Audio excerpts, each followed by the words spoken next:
connects to the next subject on our agenda. And in fact, I want to move on now to this week's cabinet decision to oblige non-Jews who wish to become citizens of Israel to swear allegiance to the country as a Jewish and democratic state.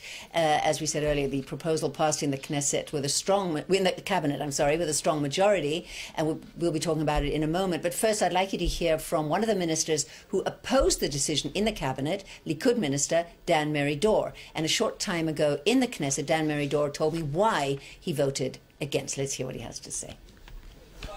Because there was no problem, and this is not a solution for the problem that may have existed, and it causes a lot of damage, both in the relationship with the Arabs of Israel, our citizens, and in our international standing.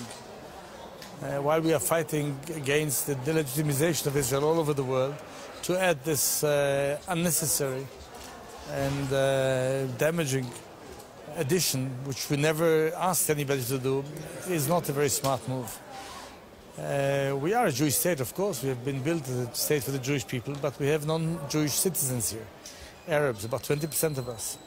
And it would not be smart or morally right or historically worth to tell them again and every day of their lives that they live in a state which is not theirs.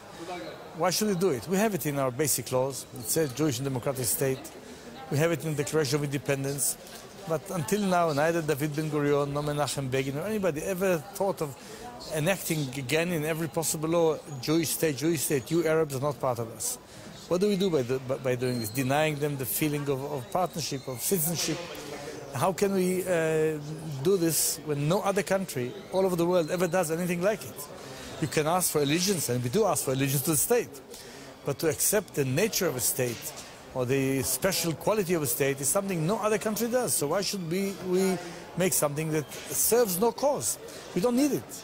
And yet the government voted in favor. You are a member of the government, and therefore, of course, you have responsibility for that decision. And, as you know, Yisrael Beitenu has a whole list of similar laws and changes in the pipeline. So at what point do you say, this government does not represent what I believe? Well, I do vote in the cabinet the way I believe is right. In most cases, thank God, I am in a majority. And we have been able to stop several initiatives that I thought were damaging. This one, I was in a minority. So we'll see in the future.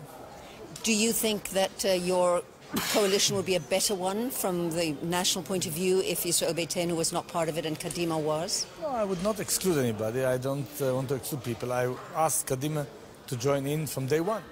I thought there was no reason not to join in, and I'm sorry they didn't. And I think it's right for them once we all go for a two-state solution, as the Prime Minister says, and we believe in the same basic principles. It became just a political game, and I don't think it's time for a game. We are in an interesting and sometimes difficult political situation worldwide, on the peace track, on other issues, and I think we can join hands and work together. Well, is Dan Meridor right about the oath of allegiance and its insistence on the Jewish character of the state? I don't know if you two saw this caricature in Haaretz this morning showing the Prime Minister and his wife on Jewish chairs, eating Jewish toast at their Jewish breakfast table. What do you think? It's a very good caricature. Right. Okay, and let's start with you, Anat Wilf, this time. Do you think all this insistence on the Jewish nature? I mean, you defended it before, and interestingly enough, Dan Meridor from the Likud says enough already with this. Actually, you need to separate a few things. This case, actually, there is a tactic and a political tactic very characteristic of Israel Beitenu, which is let's inflame passions, let's get actually nothing done. Meridor was right. He said this does not solve any problem. Israel does need a comprehensive immigration policy. This does nothing of the sort, but it gives his supporters the sense that he's somehow doing something. And the Labour Party, in its classic role as the fire extinguisher to this Nero Caesar, this is pretty much what's been happening in the government for a while.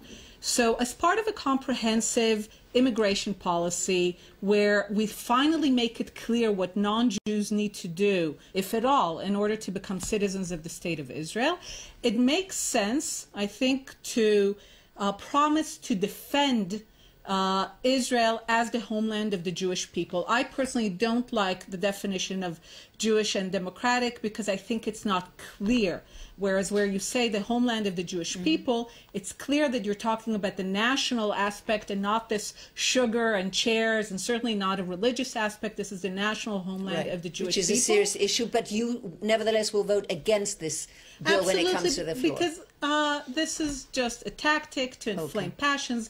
It solves no problem, no real problem, and it does not deal with the real issues. Also, to what Dan Meridor said is, the homeland of the Jewish people can have non-Jews who live there, but they need to know that they are asked to participate in the grand Zionist project of what Israel is, and not to undermine the very raison d'etre of what Israel is, which is the homeland of the Jewish people. Okay, Tzipi Hotobelli, what do you think? Well, I think, first of all, it's a symbolic law. It has nothing to do to solving problems.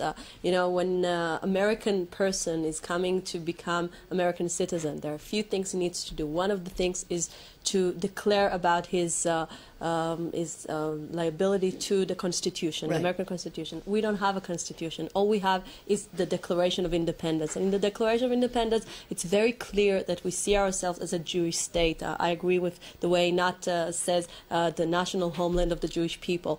And I think that nowadays, when many people are trying to erase this identity of the Jewish people having their own homeland, not just when it comes to our life and existence, but also when it comes to symbolic issues, when it comes to the way we are as a state. I think it's very important to have that on the table. It's very important to have that as symbolic law.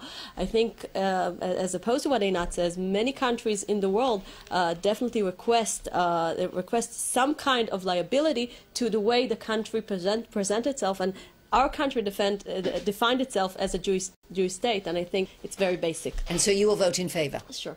Okay, and very quickly, because we just have a few seconds before we must end, and I must ask you, since the Knesset winter session began just this week, with an announcement by the Knesset speaker who said that it will be a miracle if this government coalition lasts beyond the end of the year. And I'd like to hear from each of you whether you think that that in fact is the case. I cannot say for the government, and there's always a pool going for how long the Knesset and the government will last. I think that even if the government coalition changes its structure and composition, the Knesset, there's many permutations, but ultimately I think the Knesset is going to be a longer Knesset. Okay, and you very quickly, I hope this Knesset will be a longer Knesset, but I think maybe in certain ways it has something to do to the way the negotiation will go. If we'll see something dramatic happening, we're either going to see problems in the Likud or problems in the Avodah and Labor. So. All right. Well, I'm afraid we're out of time for this week. Do write in and tell us what you think. Our address, as always, ibatvnews@gmail.com. I'd like to thank today's guests, Knesset members Tzipi Hotobelli and Dr. Einat Wilf, our producer, Ren Carmel Miller, and Dennis Zinn. And thank you for watching Close Up. Until next Wednesday at the same time. Shalom from Jerusalem.